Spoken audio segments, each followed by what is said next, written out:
Hello, my name is Amanda Stevens, and I'll be talking about pencil grip's effects on handwriting. Handwriting is an important lifelong task. Research has shown it's important in the classroom because it boosts self-esteem and academic success. Development is also important in the handwriting process so that you can make corrections before muscle memory sets in. Classifying pencil grips really depends on these three things, and can be titled 4 different ways. Lateral versus dynamic depends on the position of the fingers in the grip, while tripod versus quadrupod depends on the number of fingers in the grip. Based on those, these are the 4 most common types of pencil grips. They can also be classified as mature or functional. Maturity of a grip depends on the muscles that are being used. Mature would be intrinsic muscles and immature would be extrinsic. Optimal is to have a mature grip. Functionality depends on legibility and speed of the writing product. How do the differences in pencil grip in the handwriting of 3rd to 4th grade students who do not have handwriting disabilities affect speed and legibility of handwriting? We're going to look at specifically 3rd to 4th grade students because by that age, their optimal pencil grip should be achieved. We're going to define that by looking at 3 areas. Prevalence, which grips show to be the most common among 3rd to 4th graders. Speed, what are the speeds of writing for those different pencil grips? And legibility, how legible is the writing coming from those different pencil grips? 3 studies showed prevalence of different grips. They were all fairly similar in prevalence, ranging from about 20% having that grip to about 28%. One study did find that the dynamic tripod had 50% prevalence within their population, but it's still not a big enough gap to define if there is one grip that's more common than another.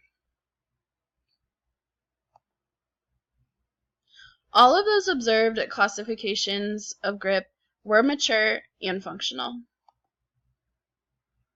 They also all went through a developmental stage. We're going to look at the dynamic tripod developmental stage. The first stage is called the palmar-supinate grip, and it's typically developed in the first 2 years of life. The main mover for it is the arm. The second stage is typically developed between the 2nd or 3rd years of life, and it's called the digital pronate grip. The prime mover for this grip is the forearm. The third stage is a static tripod grip and is very similar to a mature grip, but the prime movers is still the wrist and extrinsic muscles. That one is typically developed by year 4. The first 3 stages are all immature grasps, meaning that they are using extrinsic muscles, but that is okay because for each of those stages, it is age appropriate. The 4th stage is our mature grasp, the dynamic tripod.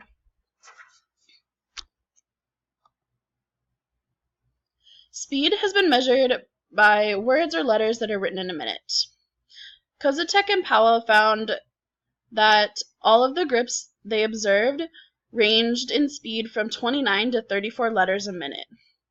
That range of values is very narrow, meaning that there's not significant amount of evidence showing that one grip has a higher speed than another. Legibility is measured by the ETCHC, which is the evaluation tool for children's handwriting in cursive. The following percentages show percent of accuracy for that grip. The range there is also very narrow, showing there's not one grip that has a higher legibility accuracy than another. In conclusion, pencil grip can affect legibility and speed of handwriting, but not enough to determine if there's one grip that's more optimal than another. Most of the effects come from the grip's level of maturity or functionality. The application to occupational therapy.